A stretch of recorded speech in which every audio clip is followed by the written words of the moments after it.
Have you ever felt anxious when nothing was actually wrong?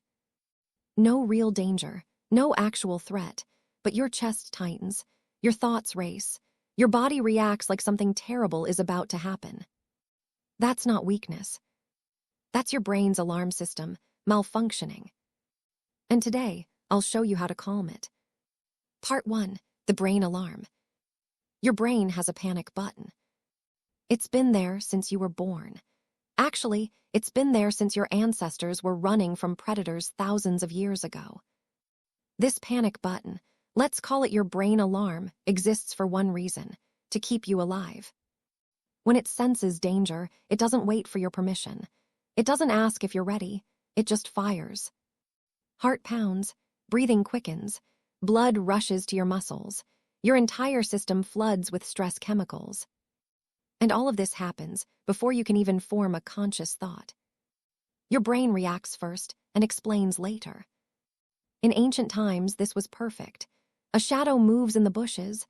Run first, ask questions later. That split-second reaction saved lives. Imagine you're a human living 10,000 years ago.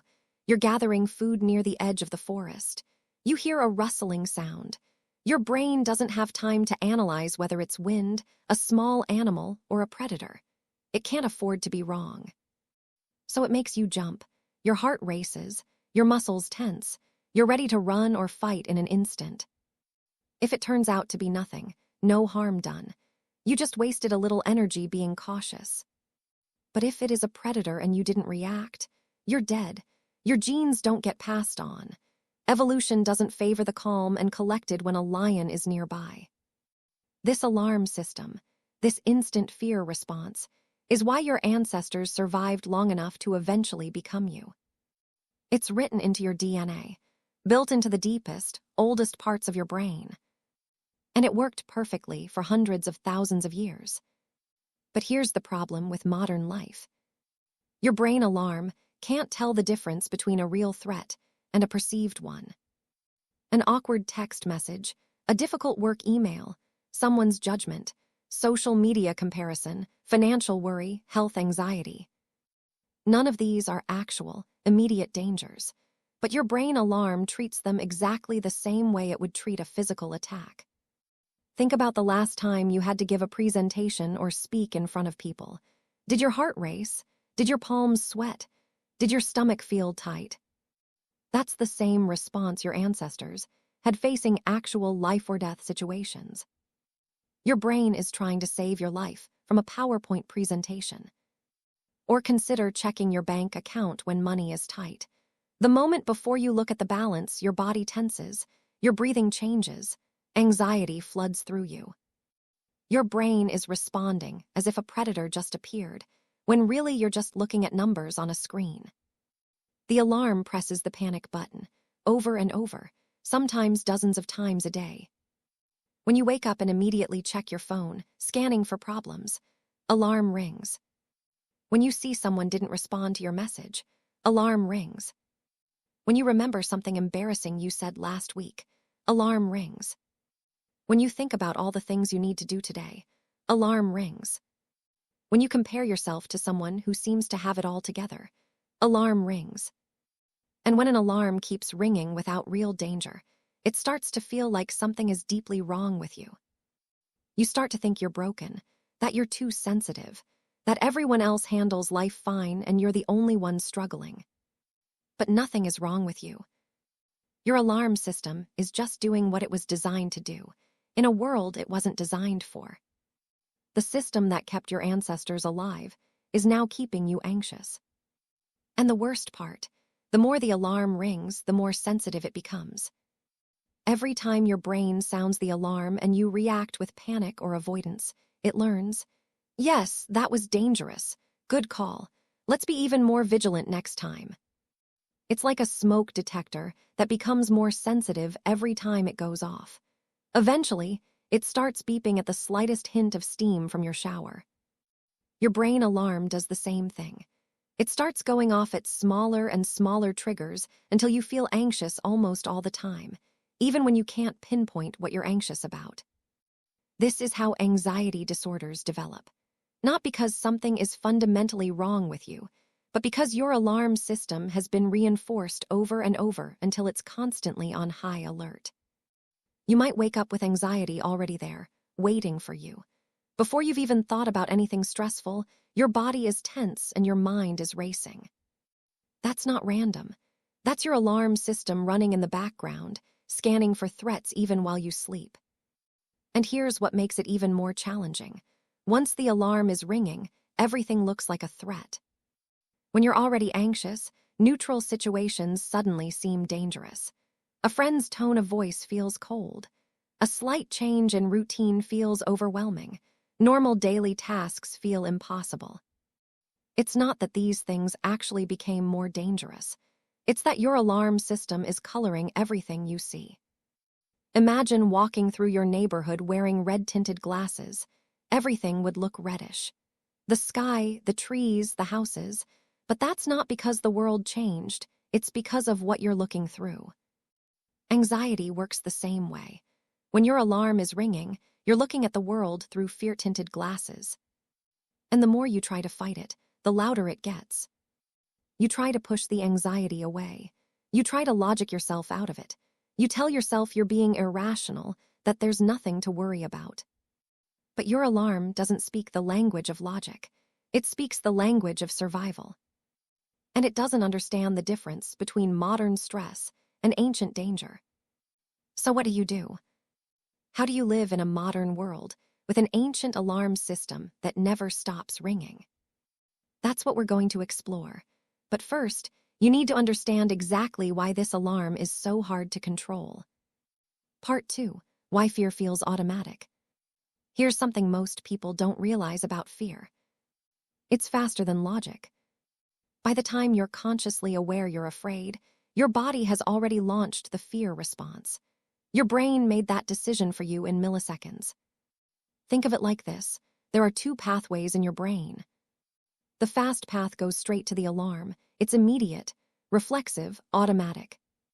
The slow path goes through your thinking brain, the part that can reason, evaluate, make thoughtful decisions.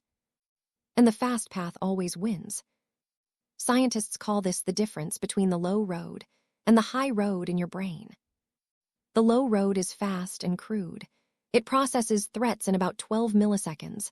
That's faster than you can blink. The high road is slower but more accurate. It takes several hundred milliseconds to process information carefully and respond thoughtfully. In a true emergency, those few hundred milliseconds could mean the difference between life and death. So your brain defaults to the fast path every single time. You're walking at night and see a shape in the shadows. Your body jumps before you realize it's just a trash can. In that moment, your low road saw a dark shape and immediately triggered fear. Your heart started racing, adrenaline started pumping, your muscles tensed to run. Only after that initial reaction did your high road catch up and go, "Oh wait, that's just garbage." But by then, you've already had the fear response. Your body is already activated, and it takes time to calm back down. You hear a loud noise, and your heart races before you understand it's just a door slamming. Someone gives you a weird look, and you feel instant dread before you remember they might just be having a bad day. You wake up from a nightmare, and your heart is pounding before you realize you're safe in your bed. In each case, the fear comes first. The understanding comes later. And here's the critical part. Your brain doesn't just react to actual threats. It reacts to anticipated threats too. You're about to enter a social situation, and anxiety floods through you before anything has even happened. You're thinking about an upcoming difficult conversation, and your body tenses up days in advance. You imagine a worst-case scenario, and your brain responds as if it's actually happening right now. This is because your brain's primary job isn't to make you happy. It's to keep you alive. And from a survival perspective, it's much better to be safe than sorry. Your brain chooses safety over truth, every single time. It would rather have 1,000 false alarms than miss one real threat. Think about the cost-benefit analysis from evolution's perspective. If you assume something is dangerous, and you're wrong, You waste some energy being cautious. Maybe you miss out on some food or a social opportunity. Not ideal, but you survive. If you assume something is safe and you're wrong, you die. Over thousands of generations, the humans who survived were the ones who were slightly too cautious, slightly too anxious, slightly too quick to assume danger. The relaxed, calm, unbothered humans, many of them didn't make it long enough to pass on their genes. So in a way, anxiety is a feature, not a bug. It's your inheritance from ancestors who survived because they worried. But here's where it gets complicated in modern life. The threats we face today are rarely the kind that require an immediate physical response. Your boss being angry with you isn't going to eat you, but your brain treats it like a predator. Financial stress isn't a physical danger, but your body responds as if you're being chased. Social rejection doesn't threaten your immediate survival, but your brain experiences it as life-threatening because, for your ancestors, being cast out from the tribe often did mean death. So your alarm system keeps firing, keeps preparing you to run or fight, even though running or fighting won't solve your modern problems. And this creates a terrible cycle. The alarm rings. You feel anxious. You can't fight or flee from an email or a social situation, so the stress hormones just stay in your system. You remain activated. Because the alarm keeps ringing and nothing resolves, your brain learns that the world is dangerous. This makes the alarm even more sensitive. Now it starts going off in situations that are even less threatening. A phone call, a doorbell, an unexpected change in plans. And each time it rings, you feel more helpless, more overwhelmed, more convinced that you can't handle life. Anxiety isn't accuracy, it's speed. Your brain is optimizing for reaction time, not for truth. It's making split-second predictions based on incomplete information, and it's biased toward predicting danger. This is why you can know rationally that something isn't dangerous and still feel terrified. Your rational brain knows there's no real threat, but your alarm system doesn't care what you know. It's reacting to what it perceives. And perception, for your alarm system, is shaped by evolution, past experiences, and current stress levels. If you've had bad experiences in the past, your alarm is even more sensitive to anything that resembles those situations. If you're currently stressed or tired or overwhelmed, your alarm threshold gets lower. Everything feels more threatening. This is why anxiety often feels worse when you're exhausted, when you haven't eaten, when you're isolated, or when you're dealing with multiple stressors at once. Your alarm system is influenced by your physical and emotional state. And once it gets sensitized, once it's ringing constantly, it starts to feel like this is just who you are. You start to identify as an anxious person. You start to believe this is your personality, your nature, something unchangeable about you. But that's not true. What you're experiencing is a learned pattern, a reinforced neural pathway, a habit that your brain has developed.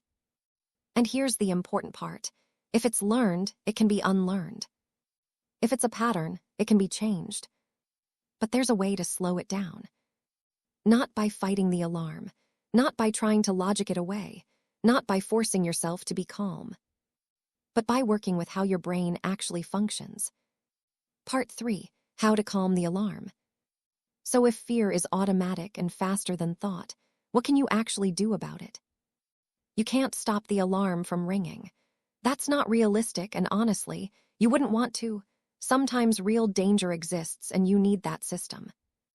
The goal isn't to eliminate your alarm system. That would be dangerous. The goal is to change your relationship with it. To create space between the alarm and your response.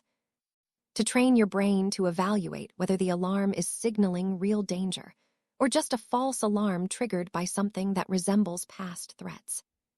But you can change what happens after it rings. This is where focused attention comes in. Not meditation in the traditional sense, not spirituality or religion or anything mystical. Just focused attention. And before you think this is some new age solution that couldn't possibly work for real anxiety, Let me be clear about what's actually happening here. This isn't about positive thinking or pretending everything is fine when it's not. This is about training specific neural pathways in your brain. It's about building new connections and strengthening certain areas while allowing others to quiet down. It's as physical and real as lifting weights to build muscle. When you practice watching your thoughts and feelings instead of immediately reacting to them, something shifts in your brain. You're creating space between the alarm and your response. You're training a pause. Here's what normally happens. A trigger occurs. Maybe it's a thought, a sensation, an external event. Your alarm system detects it and fires. Within milliseconds, you're swept into the fear response. Your thoughts immediately start generating worst-case scenarios. Your body tenses. Your breathing changes. And before you know it, you're in full anxiety mode, completely identified with the fear, completely consumed by it. The trigger and the reaction happen so fast that they feel like one single event. It feels like the situation made you anxious, like you had no choice, like it just happened to you. But there's actually a gap between the trigger and your reaction. It's just happening so fast you can't see it. Focused attention practice trains you to notice that gap, to expand it, to create space there. Normally, fear triggers and you're instantly swept into it. Thoughts spiral. Worst-case scenarios play out. You're in full panic mode before you even know what happened. You're at work and you get a message from your boss that says, "Can we talk later?" Instantly, your mind goes, "I'm getting fired. I did something wrong. They're disappointed in me. I'm going to lose my job. I won't be able to pay my bills. Everything is falling apart." Your heart is racing. Your hands are shaking. You can barely focus on anything else for the rest of the day. All from 3 words, "Can we talk later?" But with practice, you start to notice, oh, this is fear. This is my brain alarm going off. And in that moment of noticing, that's the pause. Instead of being instantly swept away, you observe, I just received a message. My alarm went off. I'm noticing anxiety in my body. I'm noticing my thoughts starting to catastrophize. You're still feeling the anxiety. The alarm is still ringing, but you're not completely fused with it. There's a part of you that's watching it happen, rather than being completely lost in it. You're not stopping fear, you're interrupting it. You're inserting a moment of awareness between the trigger and your reaction. And that moment changes everything. Because when you observe fear instead of becoming it, your brain starts to learn something new. It learns, wait, I can feel this and not be consumed by it. I can notice this without it taking over completely. It learns that the anxiety itself isn't dangerous, that you can experience discomfort without it being an emergency. And this is crucial, because often what we're afraid of isn't the actual situation, it's the feeling of fear itself. We're afraid of being afraid. We feel anxiety rising and we panic about the panic. We think, oh no, here it comes again. I can't handle this. Make it stop. And that secondary fear, that fear about fear, is often what makes anxiety spiral out of control. But when you can observe fear without adding that layer of resistance, something shifts. The alarm is still there, but you're no longer at its mercy. You're no longer fighting it, which means you're not adding fuel to the fire. You're not believing every thought it generates. You're not assuming that because you feel afraid, something must be terribly wrong. You're just watching, noticing, allowing it to be there while maintaining your center. Think of it like standing on the shore watching waves. Normally, when anxiety comes, it's like you're in the ocean and a wave crashes over you. You're tumbling, disoriented, completely overwhelmed by it. But with practice, you learn to stand on the shore. The wave still comes. You can see it, feel its spray, notice its power. But it doesn't knock you over. You're separate from it. You're watching it rather than drowning in it. This doesn't mean the waves get smaller right away. It doesn't mean anxiety disappears. It means your relationship to it changes. And when your relationship to anxiety changes, everything changes. You stop seeing it as evidence that something is wrong with you. You stop seeing it as something you must eliminate before you can function.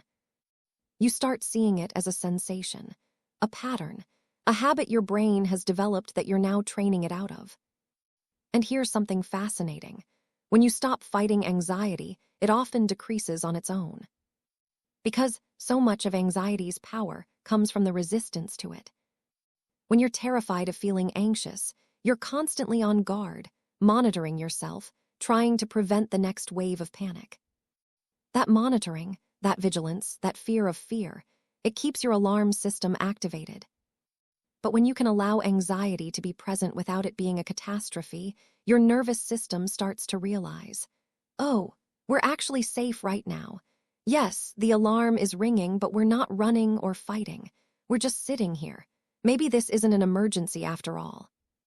And gradually, the alarm starts to recalibrate. It starts to ring a little less often, a little less intensely. Not because you forced it to stop, but because you stopped reinforcing it with resistance and fear. This is the paradox of anxiety. The more you try to eliminate it, the more it persists. The more you can allow it to be there, the more it naturally subsides. Part 4. One simple practice. All right, let's make this real. I'm going to give you one simple practice, not 10 strategies, not a complex system. Just one thing you can do today that will start training this pause. It's called 5-minute breath focus. And I know what you might be thinking. Breathing, that's it. That's the solution to years of anxiety. Let me explain why this specific practice is so powerful. Your breath is one of the only functions in your body that's both automatic and under your conscious control. Your heart beats automatically. You can't decide to slow your heart rate through willpower alone. Your digestion happens automatically. You can't consciously speed up or slow down your digestive system. But your breath, it happens automatically when you're not thinking about it, but you can also take conscious control of it whenever you want. This makes it a bridge between your automatic nervous system and your conscious mind. When you're anxious, your breathing becomes shallow and rapid. This is part of the fear response. But here's what's interesting. The relationship goes both ways. Shallow, rapid breathing signals to your brain that there's danger, which increases anxiety. Slow, steady breathing signals to your brain that you're safe, which decreases anxiety. So by consciously regulating your breath, you're directly communicating with your alarm system. You're sending a message. We're okay. There's no danger here. You can stand down. But the breath focus practice isn't just about breathing deeply to feel calm. That's a nice side effect, but that's not the main point. The main point is training your attention. Here's how it works.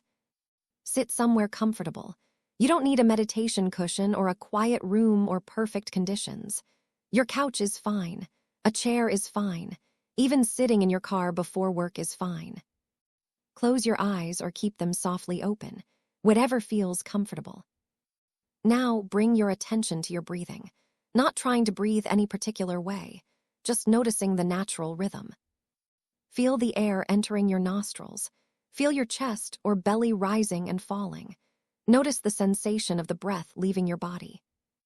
Maybe you notice the coolness of the air coming in and the warmth of the air going out. Maybe you notice the slight pause between the inhale and the exhale. Maybe you notice the gentle movement in your shoulders or your rib cage. Just observe, just notice, no need to change anything. And here's the important part. Your mind will wander. That's not failure, that's completely normal. That's what minds do. You'll think about your to-do list, about something someone said, about dinner, about that weird thing you said 5 years ago. You might think about the fact that you're supposed to be focusing on your breath. You might judge yourself for not being able to focus. You might wonder if you're doing it wrong. All of that is normal. All of that is part of the practice. Every time you notice your mind has wandered, just gently bring your attention back to your breath. That moment, when you notice you've drifted and you guide yourself back, that's the practice. That's the repetition that matters. That's you training the pause. Think of it like going to the gym. When you lift a weight, lower it and lift it again, that repetition is what builds muscle. In breath focus, Each time you notice your mind has wandered and bring it back, that's one repetition. That's one moment of training your attention. You're not trying to prevent your mind from wandering. That's impossible. You're training the skill of noticing when it's wandered and redirecting it. This is the exact same skill you need when anxiety appears. Anxiety is just your mind wandering into fear-based thoughts. When you can notice that's happening and redirect your attention, you're interrupting the anxiety spiral. So every time you practice bringing your attention back to your breath, you're strengthening that neural pathway. You're training your brain to recognize when it's been hijacked by automatic patterns and to gently guide itself back to the present moment. Do this for 5 minutes, just 5. You're not trying to feel relaxed, though you might. You're not trying to empty your mind because that's impossible.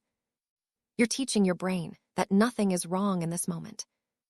Right now, in this moment, as you sit and breathe, there is no emergency. The alarm might be ringing. Your thoughts might be trying to pull you into worries about the past or fears about the future. But right here, right now in the physical present moment, you are safe. You are breathing. You are okay.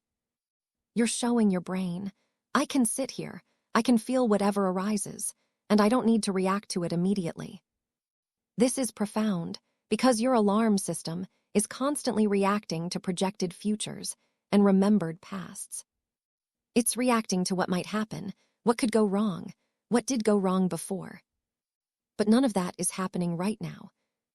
When you anchor yourself in the present moment through breath awareness, you're pulling yourself out of the timeline where anxiety lives. Anxiety needs either past or future to exist. It needs what if and what happened and what will they think and what could go wrong. It can't survive in the pure present moment. This isn't about feeling better right away. Some sessions will feel calm and peaceful. Other sessions will feel restless, uncomfortable, frustrating. Both types of sessions are valuable. This is training, like lifting weights for your brain's pause button. The calm sessions feel nice, but the difficult sessions might actually be more valuable because you're practicing staying present even when it's uncomfortable. You're learning that you can tolerate discomfort without it being a catastrophe. Some days your mind will wander every few seconds, and you'll spend the entire 5 minutes redirecting your attention. That's not a failed practice. That's an incredibly successful practice because you just did dozens of repetitions of the most important skill, noticing and redirecting. Other days you might feel incredibly anxious during the practice. Your alarm might be ringing loudly the whole time. That's also not a failed practice. You're training yourself to sit with discomfort, to observe anxiety without immediately reacting to it. The point is the repetition, the consistent practice of noticing and returning. That's what rewires the alarm system. Not because you're forcing it to change, but because you're showing it over and over that you can be present with whatever arises without needing to fight, flee, or freeze. And over time, your brain starts to internalize this message. It starts to understand, oh, we can feel uncomfortable and be okay. We can notice fear and not believe every thought it generates. We can experience anxiety and still function. This is how the sensitivity of your alarm system starts to decrease. Not through force, not through fighting, but through patient, consistent practice of being present. Now, 5 minutes might not sound like much, and in some ways, it's not. 5 minutes won't undo years of conditioning in a single session. But 5 minutes daily, practiced consistently, creates significant changes over time. Think of it like compound interest. Each practice session makes a small difference, but those small differences accumulate. After a week, you might not notice much change. After a month, you might start noticing you're catching anxious thoughts earlier. After 3 months, you might realize you're recovering from anxiety spikes more quickly. After 6 months, you might look back and realize how much calmer your baseline state has become. The key is consistency, daily practice, even when you don't feel like it. Especially when you don't feel like it. Because the days you least want to practice are often the days you need it most. And here's a helpful tip. Connect it to something you already do daily. Maybe you practice right after you wake up, before you check your phone. Maybe you practice right before bed. Maybe you practice during your lunch break. Find a time that works for you and protect it. Make it non-negotiable. Just 5 minutes. That's less time than scrolling through social media, less time than watching a YouTube video. 5 minutes to train your brain toward calm instead of chaos.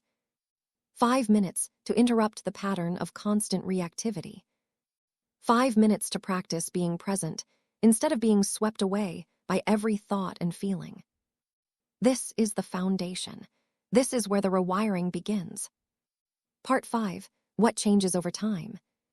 So what actually happens when you practice this regularly? Not after one session, but after weeks and months of small, consistent practice. Let me walk you through the progression, because understanding what to expect can help you stay motivated when the changes feel subtle. First, you start noticing fear earlier. This is usually the first change people experience, and it's significant even though it might not feel like progress at first. Instead of being 10 minutes into an anxiety spiral before you realize it, you catch it at minute 1, or even in the first few seconds. You'll be going about your day and suddenly notice, oh, I'm feeling anxious right now. When did that start? Before, you might have been anxious for hours without consciously realizing it, just functioning in a state of vague tension and unease. Now, you're becoming aware of it much more quickly. And that early awareness is power, because the earlier you notice, the easier it is to interrupt. It's like catching a small fire versus trying to put out a blaze.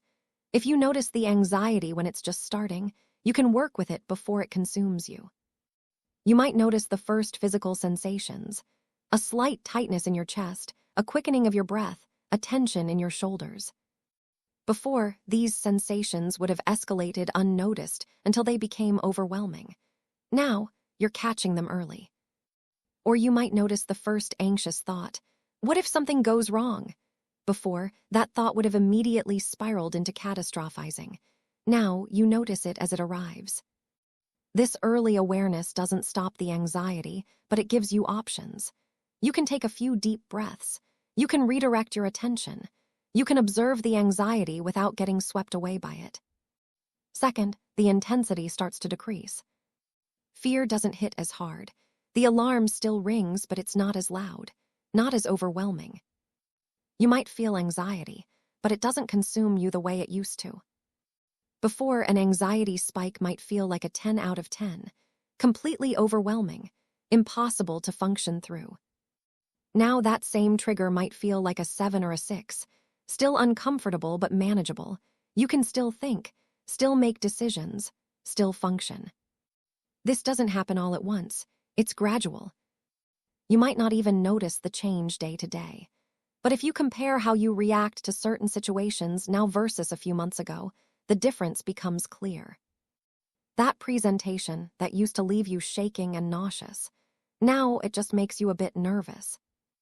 That social situation that used to trigger panic, now it's just mildly uncomfortable.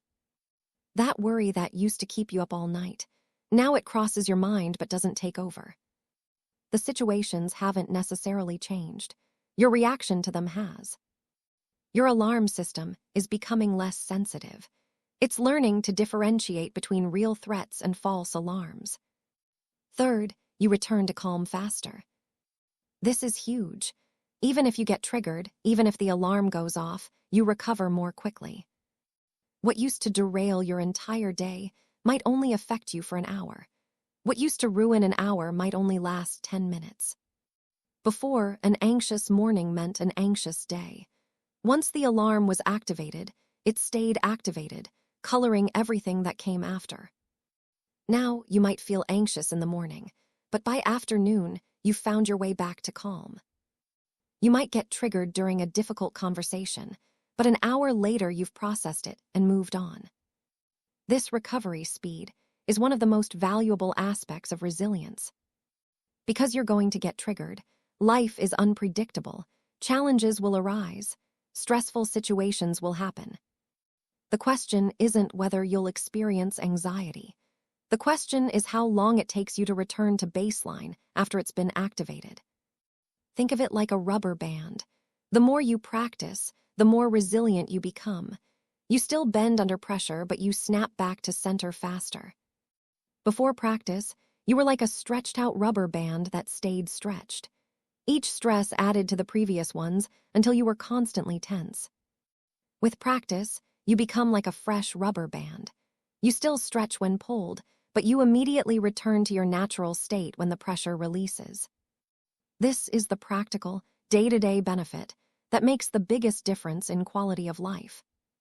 You're not living in a constant state of accumulated stress.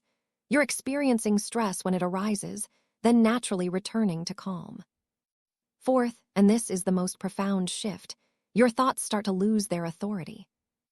You begin to see thoughts as mental events, not absolute truths. Before, when a thought appeared in your mind, you believed it, automatically, without question. A thought appears, something bad is going to happen. Your immediate response, panic, because if you're thinking it, it must be true. If your brain is warning you, there must be a reason. But with practice, you start to recognize thoughts as just thoughts. A thought appears, something bad is going to happen. Instead of believing it completely, you observe it. There's that thought again. My brain is trying to protect me by predicting danger. You notice the thought without being controlled by it. This is transformative because so much of anxiety isn't about what's actually happening. It's about the thoughts we're believing about what might happen or what things mean. Someone doesn't text back and we think, they're mad at me. I did something wrong. They don't want to be friends anymore. We feel physical discomfort and think, something is seriously wrong with my health. This is definitely a symptom of something terrible. We make a mistake and think, I'm incompetent. Everyone thinks I'm stupid. I'm going to get fired. These thoughts feel true in the moment. They feel like accurate assessments of reality. But they're not. They're just thoughts, generated by an alarm system that's biased toward predicting danger. When you can see them as thoughts rather than truths, everything changes. You can acknowledge a thought without obeying it. You can notice an anxious prediction without letting it dictate your behavior. You can observe a harsh self-judgment without accepting it as fact. This creates tremendous freedom. Before, you were at the mercy of whatever thoughts your brain generated. If it said something was dangerous, you believed it. If it said you couldn't do something, you believed that too. Now you can evaluate thoughts. You can ask, is this thought helpful? Is it accurate? Or is this just my alarm system being overprotective again? You develop what's sometimes called metacognition, the ability to think about your thinking. You can step back and observe your mental processes rather than being completely immersed in them. This doesn't mean you ignore all warning signs or become reckless. Real dangers still deserve attention. But you're no longer treating every anxious thought as if it's a reliable warning about a real threat.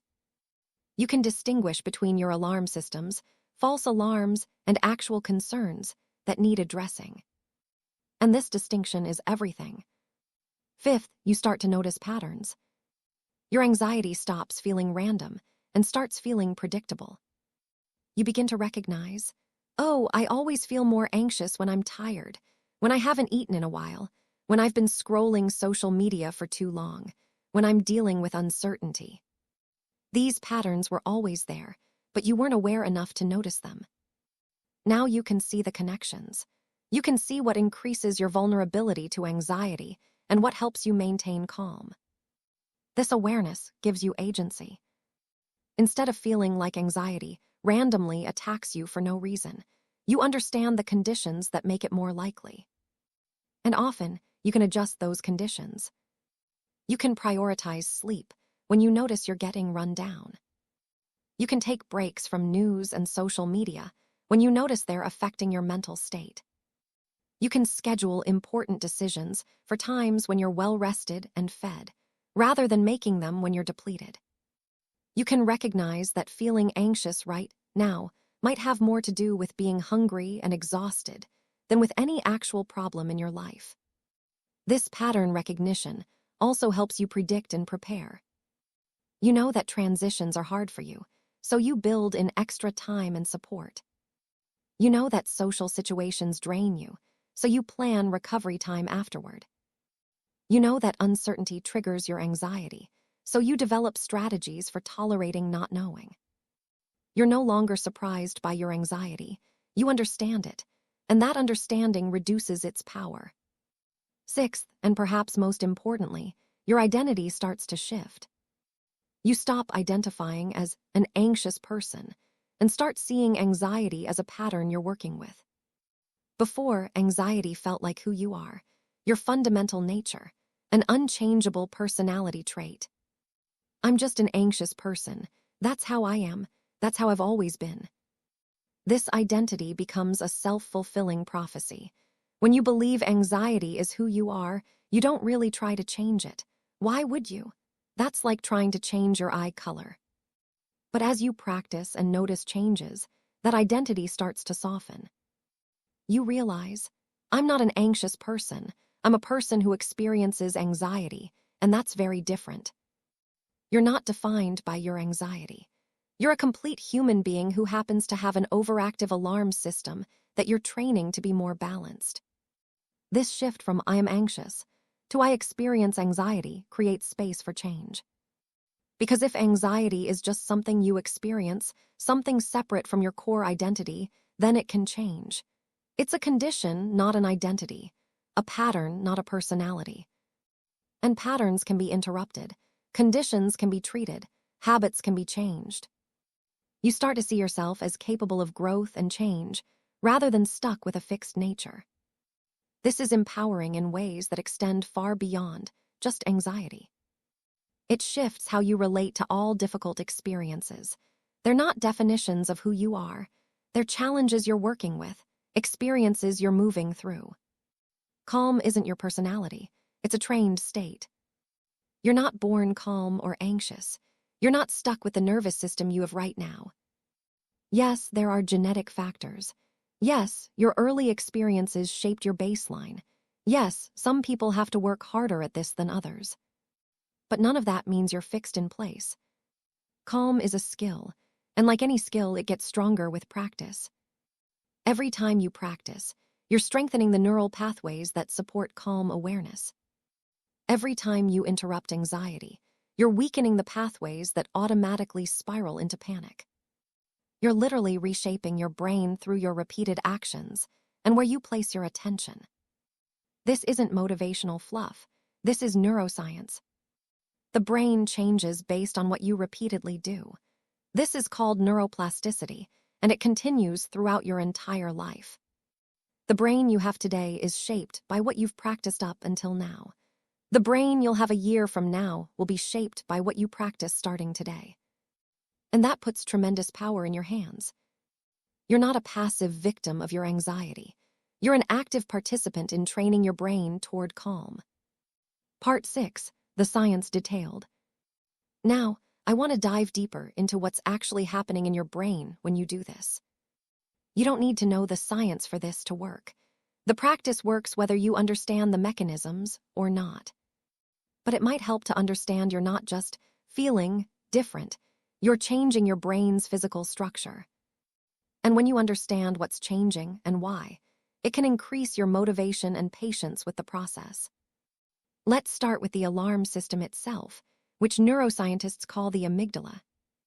The amygdala is a small, almond-shaped structure deep in your brain. You actually have two of them, one on each side. They're part of your limbic system, which is sometimes called the emotional brain or the mammalian brain, because it evolved relatively early in mammalian evolution. The amygdala's job is threat detection.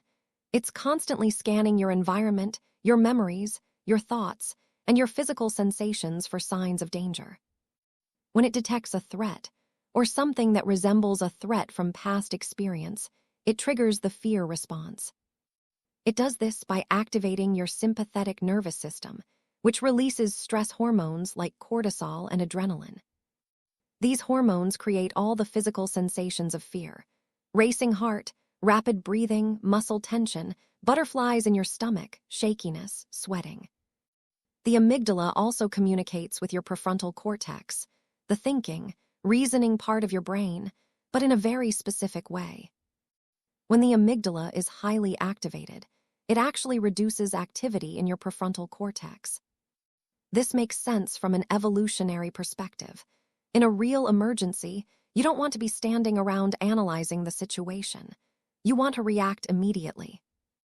So your brain suppresses the slow, analytical thinking and favors fast, automatic responses. This is why when you're very anxious, it's hard to think clearly, hard to make decisions, hard to see the situation rationally. Your prefrontal cortex is literally being suppressed by your activated amygdala. And this creates a problematic loop. The more anxious you are, the harder it is to think your way out of anxiety. Now, here's where focused attention practice comes in.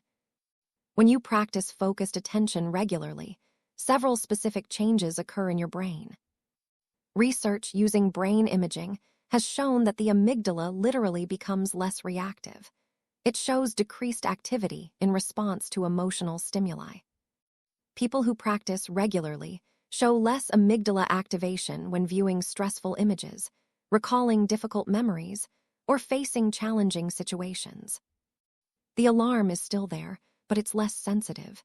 It doesn't fire as easily or as intensely.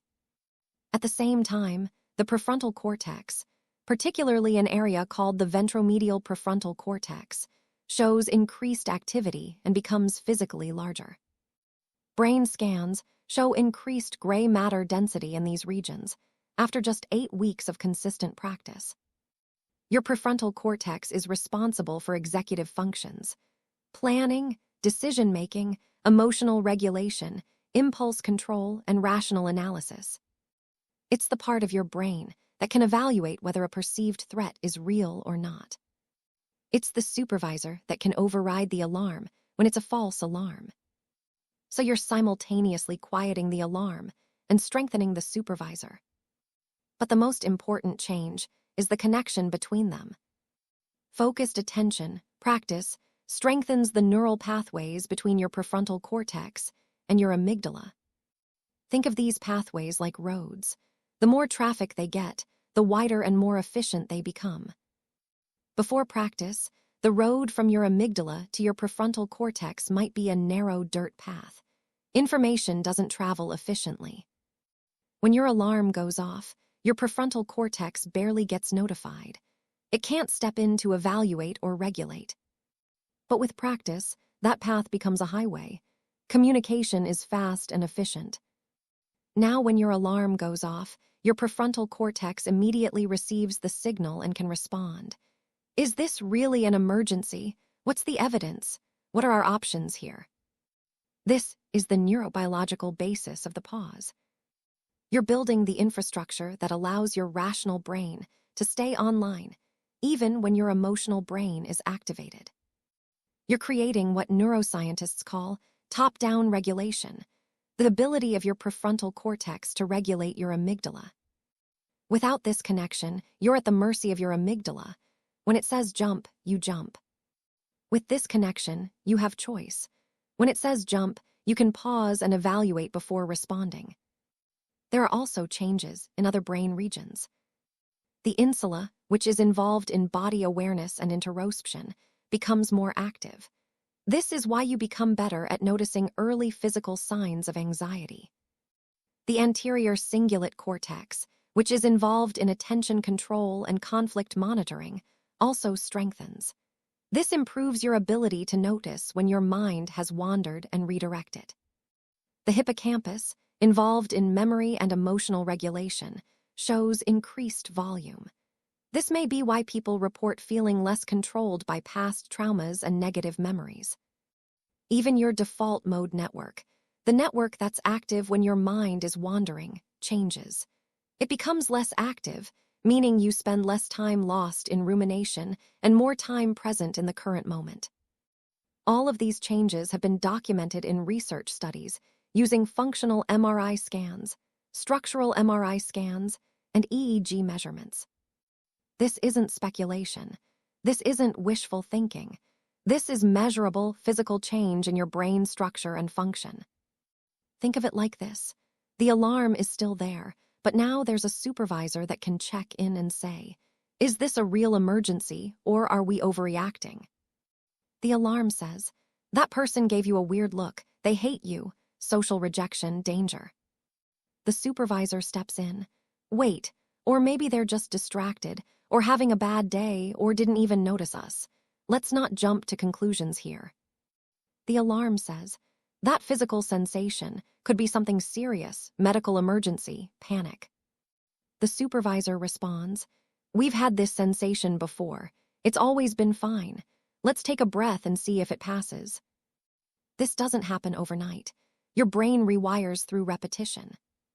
Just like you don't build muscle with one workout, you don't build these neural pathways with one practice session.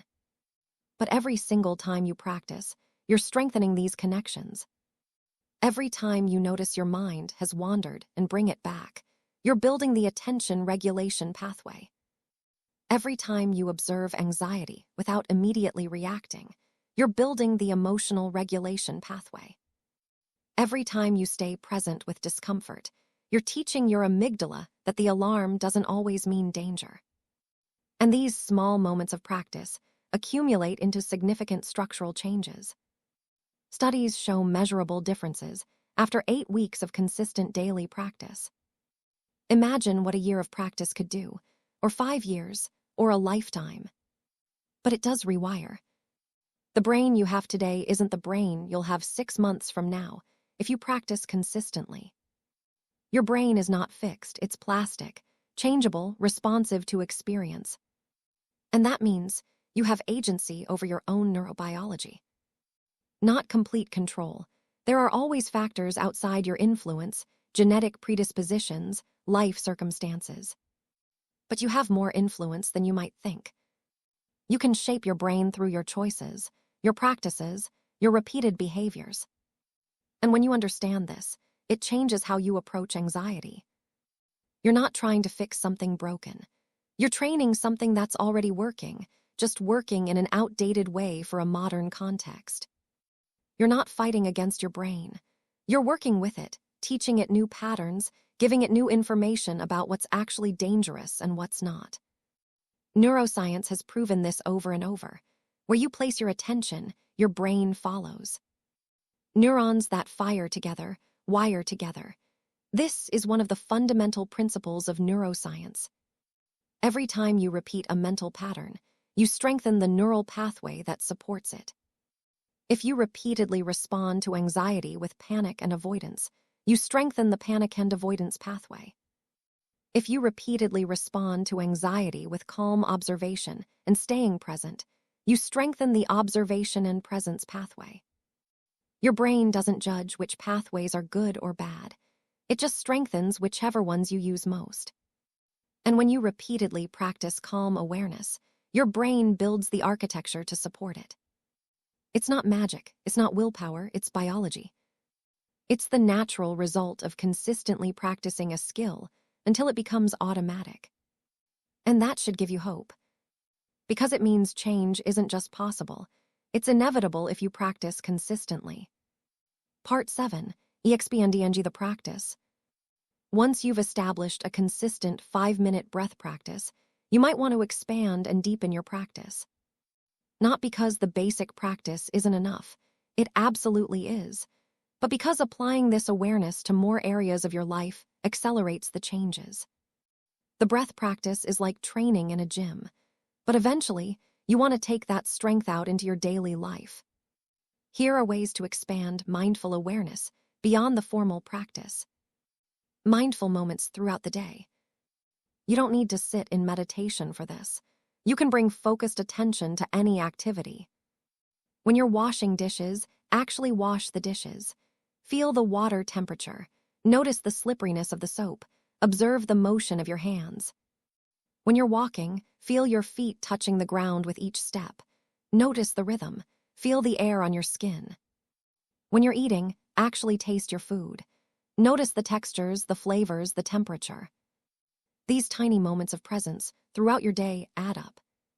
Each one is a micro-practice, a small repetition that strengthens the same neural pathways as your formal practice. and they help you understand that presence isn't something you can only access while sitting still with your eyes closed. Presence is available in every moment, during any activity. You're training yourself to be here, now, regardless of what you're doing. Anxiety labeling practice. When you notice anxiety arising, name it, out loud if you're alone or silently if you're around others. Just say, "This is anxiety," or "I'm noticing fear," or "There's that alarm again." This simple act of labeling creates separation between you and the emotion. Instead of "I am anxious," it becomes "I am experiencing anxiety." Research shows that this labeling actually reduces amygdala activity. The simple act of putting words to an emotion decreases its intensity. You can also get more specific. "I'm noticing tightness in my chest. I'm noticing my thoughts racing. I'm noticing my breathing has gotten shallow." This shifts you from being consumed by the emotion to observing it.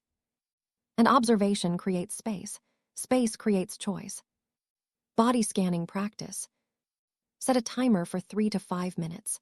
Close your eyes and bring attention to your body systematically. Start with your feet. Notice any sensations: tingling, pressure, warmth, coolness, tension, relaxation. Slowly move up through your legs, your hips, your abdomen, your chest, your arms, your shoulders, your neck, your face, your head. You're not trying to change anything, just noticing.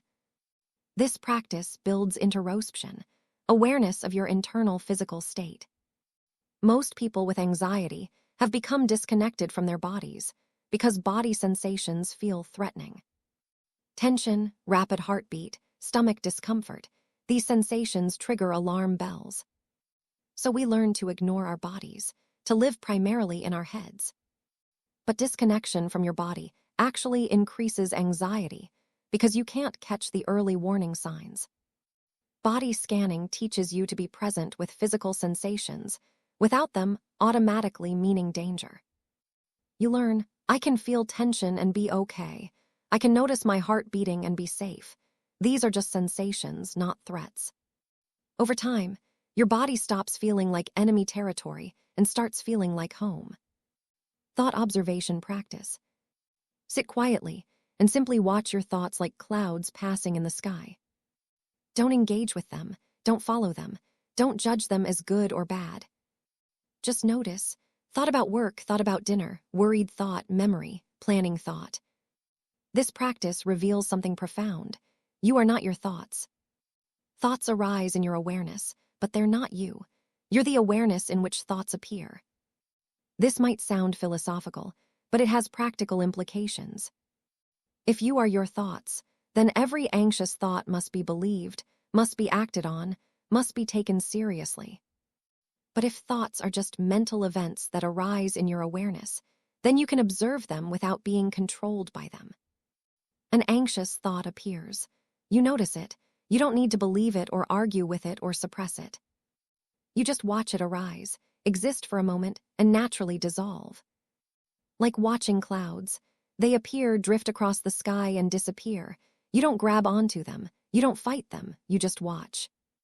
Urge surfing. This practice is particularly helpful for anxiety-driven compulsions. The urge to check, to seek reassurance, to avoid, to ruminate. When you feel an urge arising, instead of immediately acting on it, pause. Notice the urge like a wave. It rises, peaks, and naturally falls. Urges feel like they'll keep intensifying forever if you don't act on them, but that's not true. They have a natural arc. If you can stay present with the discomfort of the urge without acting on it, you'll notice it peaks and then decreases. This teaches your brain that you don't have to obey every urge, that you can tolerate the discomfort of not acting. And each time you successfully ride out an urge, you weaken that neural pathway and strengthen your ability to tolerate discomfort. Loving-kindness practice. This might sound unrelated to anxiety, but bear with me. Anxiety is often accompanied by harsh self-judgment. I'm weak. I'm broken. I should be able to handle this. What's wrong with me? This self-criticism activates threat responses in your brain. You're essentially treating yourself as an enemy. Loving-kindness practice counters this by directing compassion toward yourself and others. Sit quietly and repeat phrases like, "May I be safe, may I be healthy, may I be at ease, may I be happy." Then extend these wishes to others. May you be safe, may you be healthy, may you be at ease, may you be happy. This might feel awkward or fake at first. That's normal. But research shows that loving kindness practice actually changes brain activity, increasing activity in areas associated with empathy and emotional regulation. And when you're suffering from anxiety, self-compassion is crucial. You're not weak for struggling. You're human. You're dealing with a brain that's trying to protect you in an outdated way.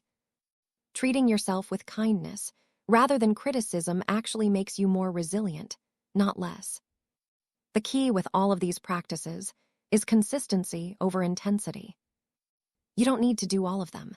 Pick one or two that resonate with you and practice them regularly. 5 minutes of breath focus daily, plus one mindful moment during a routine activity, plus numbing anxiety when it arises. That's enough. That's more than enough if you do it consistently. The goal isn't to become a meditation expert. The goal is to train your brain toward calm awareness in a sustainable, practical way. And the more you practice, the more these skills become automatic. Eventually, you won't need to remember to be present. You'll naturally notice when you've been swept away and naturally return to center.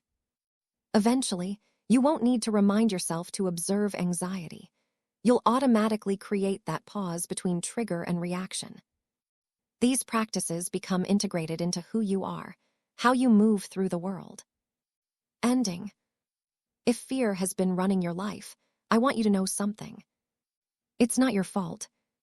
You didn't choose to have an overactive alarm system. You didn't decide to be anxious. Your brain developed these patterns trying to protect you, often in response to real challenges you've faced. Maybe you grew up in an unpredictable environment where vigilance was necessary. Maybe you went through experiences that taught your brain the world is dangerous. Maybe you have a genetic predisposition toward anxiety. Maybe it's just bad luck, a sensitive nervous system trying to navigate an overwhelming world. Whatever the reason, it's not your fault. But it is trainable. You can't force your brain to be different through willpower alone, but you can guide it through practice. You can teach it, bit by bit, that not every trigger is a crisis, that discomfort isn't danger, that you can be present with difficult feelings without being destroyed by them. This isn't about becoming a different person. It's about becoming more yourself. The calm, centered version of you that exists underneath the constant alarm ringing. That version has always been there. It's just been hidden by layers of fear and reactivity. And every time you practice, you're removing those layers, revealing what was always there. Your essential nature isn't anxiety. Anxiety is something that happens in you, not something you are. You can experience anxiety and still be okay. You can feel fear and still be whole.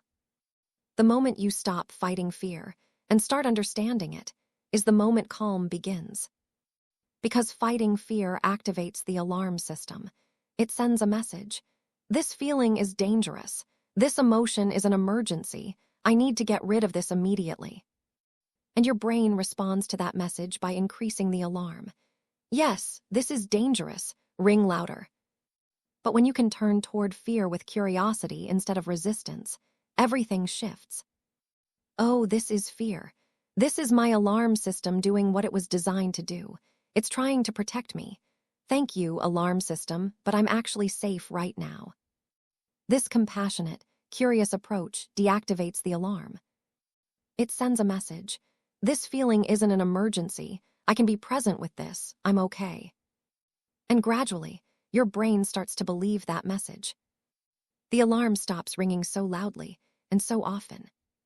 Calm starts to feel more accessible, more natural, more like your default state instead of something you have to strain to achieve. So here's what I want you to do. Try that 5-minute breath practice once today. Not to relax, not to fix yourself. To train your brain. Just once, see what happens. Set a timer for 5 minutes. Sit somewhere comfortable.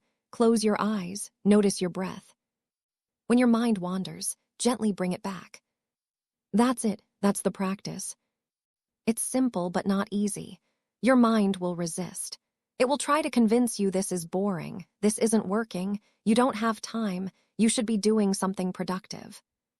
Notice those thoughts and practice anyway. Because you deserve to feel calm in your own mind. You deserve to experience life without a constant undercurrent of fear. You deserve to have space between your triggers and your reactions. You deserve to see your thoughts as thoughts, not absolute truths. You deserve to inhabit your body without it feeling like a source of constant threat. And that calm, it's already in you. It's not something external you need to find or acquire. It's not something only some people have access to. It's your natural state underneath the conditioning, the patterns, the overactive alarm system. You're just learning how to access it. And every time you practice, you're building the pathways that make calm more accessible. Every repetition matters. Every moment of noticing and returning matters. You're not trying to become someone else. You're not trying to eliminate part of yourself. You're training your brain to work with you instead of against you. You're updating an ancient system for a modern world. You're teaching an alarm that's been ringing nonstop that it's okay to rest, that you've got this, that not everything requires an emergency response. And over time, the alarm quiets. Not because you forced it to, but because you showed it, patiently and consistently, that you can handle life without constant vigilance. That you can be present with uncertainty and discomfort. That you can feel fear without it, meaning something is wrong. This is the work, this is the path. Not dramatic, not flashy, just patient, consistent practice.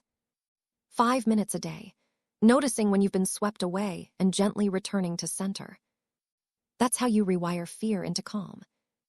That's how you build lasting resilience. One breath at a time. One moment at a time. One practice session at a time. Start today. Your brain is waiting to learn.